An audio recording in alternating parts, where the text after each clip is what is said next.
a stray fisherman, who suddenly came upon the bleaching bones and grinning skulls of those unfortunate sailors.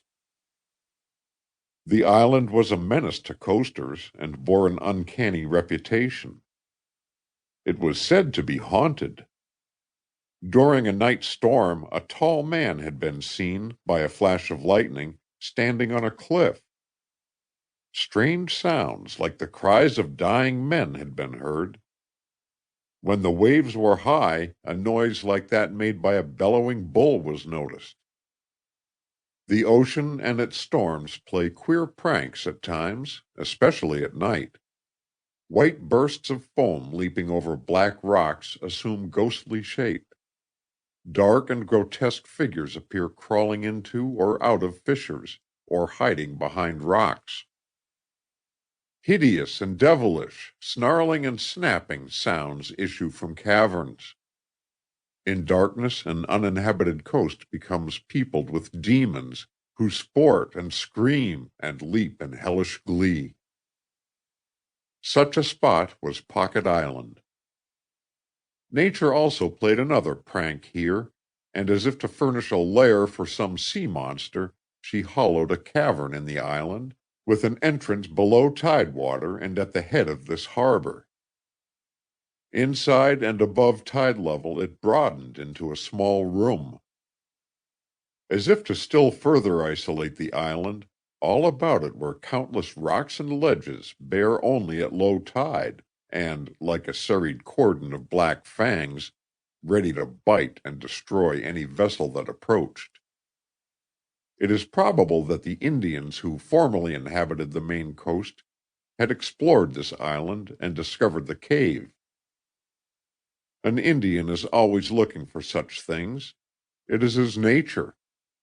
It may be this wandering and half-civilized remnant of a nearly extinct tribe whom the Jew had compacted with knew of this sea cavern and piloted his sloop into the safe shelter of the Pocket. And it was a secure shelter. No one came here. No one was likely to.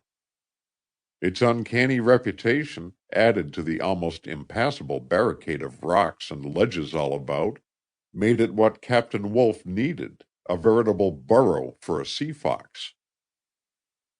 Here he brought his cargo of contraband spirits and stored them in the cave. Here he repacked kegs of rum inside of empty mackerel kits, storing them aboard the sloop with genuine ones. By this ruse he almost obliterated the chance of detection. Like a sly fox, he was always on guard. Even when the sloop was safe at anchor, he worked only in the cave. When all was ready, he and his swarthy partner would wait till low tide, then load the dozen or more rum-charged kits, and set sail for the coast. In these ventures, Wolfe realized what his race have always wanted: the Jew's 1%. In this island cave, nature had placed a curiosity, known as a rocking stone. It was a boulder of many tons weight near the wall of the room, and so poised that a push of the hand at one particular point would move it easily. When so moved, a little niche in the rock wall back of it was exposed. Wolfe had discovered this one day while alone in the cave, and utilized it as a hiding place for his money. Here he would come alone, and, taking out the increasing bags of coin, empty them on a flat stone, and by the light of a lamp count their contents again and again. Those shining coins were his god and all his religion, and in this damp and dark sea cavern, and by the dim light of a lamp, he came to worship. The Indian could neither read nor write, add nor subtract, and while he knew the value of coins, he was unable to compute them. Wolfe knew this, and unprincipled as he was, he not only defied all law in smuggling, but he had from the first defied all justice, and cheated his partner in the division of profit.